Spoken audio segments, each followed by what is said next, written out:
You've been told Roman legions conquered the known world through superior tactics and discipline, but the real weapon wasn't strategy, it was something far more brutal. The 20-mile march, a biomechanical engineering feat that systematically transformed human bodies into weapons through calculated physical destruction. Right now, in military museums across Europe, there are skeletal remains of Roman soldiers showing bone damage patterns that modern orthopedic surgeons recognize immediately: stress fractures, spinal compression, joint deterioration consistent with carrying impossibly heavy loads across impossible distances, day after day, year after year, until their bodies were permanently rebuilt by trauma. The numbers are carved into military manuals and administrative records. 90 pounds of equipment, 20 Roman miles in 5 hours, full armor in formation regardless of terrain or weather. And here's what those numbers actually mean when translated into human cost. They represent a training regime so brutal that it functioned as a filtering mechanism, killing or crippling the weak while forging survivors into something that could barely be called human anymore. Listen carefully to what the ancient sources actually say. Vegetius, writing in the 4th century, describes the forced march not as occasional necessity but as daily standard. The young soldiers should be trained to carry loads of up to 60 pounds and march at military pace. 60 pounds was the minimum, full combat load was 90. A Roman mile was slightly shorter than our modern mile, about 48 feet, but 20 of them still meant roughly 18.5 modern miles. In 5 hours.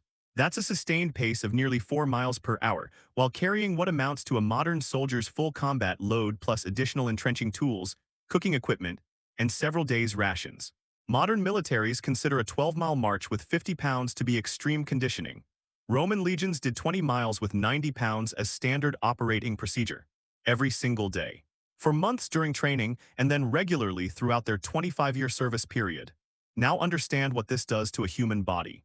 Biomechanical studies of skeletal remains from Roman military cemeteries show something physicians call march fracture. In over 40% of leg bones examined, tiny stress fractures in the metatarsals that occur when bone is subjected to repetitive impact beyond its capacity to repair itself overnight. These fractures were never treated. There's no evidence of medical intervention for march injuries below the level of complete skeletal breaks. The soldiers simply marched through the pain until the bone eventually thickened through repeated microtrauma, creating what orthopedic specialists recognize as remodeled bone structure, skeleton literally rebuilt by damage. Spinal compression is visible in nearly every set of remains from soldiers who served more than 10 years. The vertebrae show characteristic flattening and bony growth patterns consistent with carrying heavy loads in vertical compression for extended periods. Modern laborers who develop these patterns typically experience chronic pain, reduced mobility, and early disability. Roman soldiers developed them in their 20s and then continued serving for another decade or more. Here's where it gets disturbing. The 20-mile march wasn't designed to build endurance or improve fitness. It was designed to break human limits and then rebuild them through systematic trauma.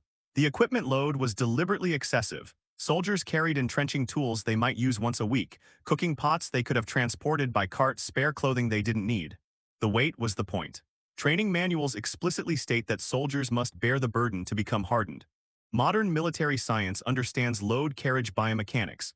There's an optimal weight that builds strength and endurance, and then there's a threshold beyond which you're simply destroying tissue faster than the body can repair it. Roman doctrine deliberately exceeded that threshold. They weren't training soldiers. They were culling weakness through controlled attrition. Read the casualty records carefully. Notice what's missing. Roman military documents meticulously track combat deaths, disease outbreaks, desertion rates, but training casualties almost completely absent from official records. Why? Because deaths and permanent disabilities during training weren't counted as casualties, they were counted as failures. Men who couldn't complete the marches were discharged or reassigned to non-combat roles. But discharge meant losing your signing bonus, losing your position, losing your future land grant. So soldiers marched until their feet bled through their sandals, until stress fractures became compound breaks, until dehydration and heat exhaustion killed them. And those deaths were recorded, if at all, as natural causes or weakness of constitution, not training failures. This is the part military historians rarely mention. The 20-mile march created a selection pressure as brutal as any combat. Analysis of skeletal remains from recruit training camps shows mortality patterns consistent with modern boot camp attrition, but magnified by an order of magnitude. Where modern militaries lose perhaps 2 to 3% of recruits to injury or medical discharge, skeletal evidence from Roman training facilities suggests attrition rates closer to 15 to 20%. That's not training. That's filtering. The men who survived weren't just fit. They were genetic outliers with bone density, pain tolerance, and recovery capacity that allowed them to adapt to sustained trauma that would permanently disable normal humans. And here's what that selection process created: an army of men whose bodies had been fundamentally altered by calculated damage. Modern studies of persistent load carriage show that after approximately 6 months of carrying heavy loads regularly, the body undergoes systemic adaptation. Bone density increases, muscle fiber composition shifts towards slow-twitch endurance types, cardiovascular efficiency improves, and neurological pain thresholds permanently elevate. But these adaptations come at a cost. Joint cartilage degrades, spinal discs compress, tendons develop chronic microtears. By the time a legionnaire had served 10 years, his body was a machine optimized for a single function, carrying weight across distance, and catastrophically damaged for anything else. Skeletal analysis of veteran remains shows arthritis patterns typically associated with men in their 60s and 70s appearing in soldiers in their 30s. Early onset joint degeneration, spinal fusion from repeated compression injuries, foot deformities from march fractures that healed improperly. But understand the machinery that made this possible. Roman military culture didn't see this destruction as wasteful or cruel. It saw it as necessary. The ideology was explicit: suffering built character, pain built discipline, and physical hardship separated true Romans from the weak. Training manuals describe the march in quasi-religious terms. It was a trial that proved worthiness. Officers who showed mercy by reducing loads or distances were considered failures. The system was designed to be brutal because brutality was the filtering mechanism. And once you survived, once your body had been rebuilt through trauma, you were invested. You'd paid in bone and tissue and pain for your position. You weren't going to question the system that had validated your suffering. Read Josephus's account of the Jewish War. He describes with awe how Roman legions would march all day, then immediately construct a fortified camp, digging ditches, raising earthworks, building palisades, before finally being allowed to rest. Then they'd wake before dawn and do it again. The labor wasn't militarily necessary every single night. It was conditioning. It was demonstrating to the soldiers and to watching enemies that Roman endurance was superhuman. But Josephus doesn't describe the cost. He doesn't mention the soldiers who collapsed during ditch digging, the men whose hands bled from gripping and trenching tools for hours after a forced march, the casualties from pure exhaustion who never made it to actual combat. Those costs were invisible by design. The Roman system didn't count them because acknowledging them would undermine the ideology. If you admitted that the 20-mile march killed healthy young men through systematic overwork, you'd have to question whether the practice was necessary. So instead, the deaths were redefined: weakness, cowardice, constitutional failure. The system absolved itself by blaming the victims, now trace the long-term consequences. Veterans who survived their 25-year service received land grants and Roman citizenship. But examine what happened to those veterans.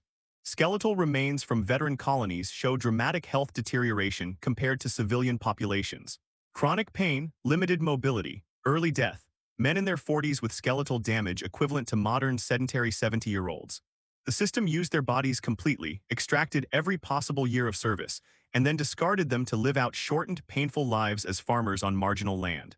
And they were the survivors, the genetic winners who adapted. What about everyone else? The men whose bones broke instead of remodeling, the ones whose joints gave out, the ones who developed chronic injuries that ended their careers.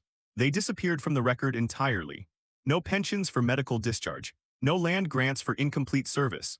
Just expulsion back to whatever village they'd left, now permanently disabled, unable to farm or work, dependent on family charity if they had family left.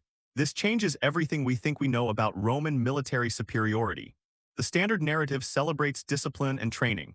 But when you examine the biomechanical evidence, when you track the skeletal damage patterns, when you read the training manuals with an understanding of what those requirements actually do to human tissue, what you see isn't discipline. You see systematic destruction. The 20-mile march was biomechanical engineering, deliberate application of controlled trauma to rebuild human bodies into weapons. And like all engineering processes, it had a failure rate. A high failure rate. Those failures were just externalized, made invisible, redefined as individual weakness rather than systemic cost. The legionnaire's body wasn't naturally superior. It was artificially constructed through calculated damage.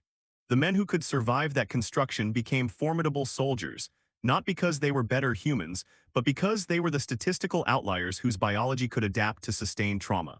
Everyone else was filtered out, crippled, killed, or broken, then erased from the historical record because their failure didn't serve the empire's narrative. And here's the uncomfortable truth that connects ancient Rome to every military system that came after.